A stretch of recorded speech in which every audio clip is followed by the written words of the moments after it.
Hello friends, today I will show you how to set up the RCS Android application on your phone and how to register your mobile number for RCS. First, you need to check if the default text messaging application on your phone is the one that comes with the phone. If it's the same application and you want to convert it to RCS, you need to first go to the Play Store. After opening the Play Store, search for Google Messages, like I write Google, and then message appears. You need to download this application. Once you download it, open it.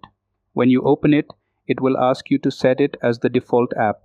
Mark it as default and then go to its settings, i.e., click on the profile and then click on the message settings option.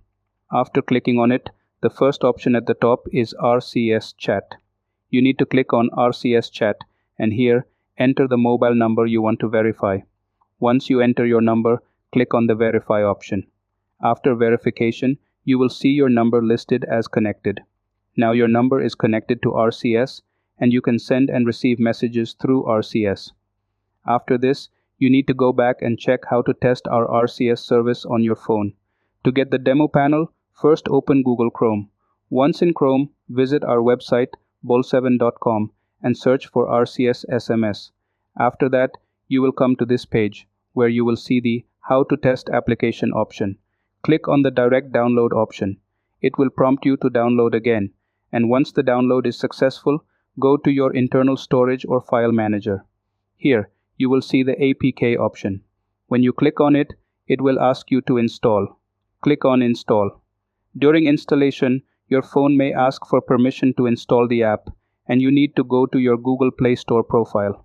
Once in the profile, click on Play Protect and turn off Scan Apps with Play Protect temporarily.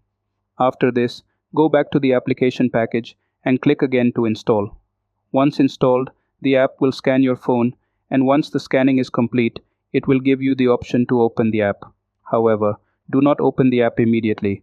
Long press on the app icon, then click on App Info to grant permissions. You need to allow permissions for SMS, storage, and telephone, and if your phone has additional permission settings, you will need to allow them as well. Once the permissions are granted, you will be asked about the battery saver settings. Choose No Restrictions when prompted. After that, go back and open the application. Whenever you open the application again, it will ask for permission each time and you need to allow it. Once enabled, the service will start functioning properly. Now, in the application, you will be asked to provide a username and password. You can find these details on our website.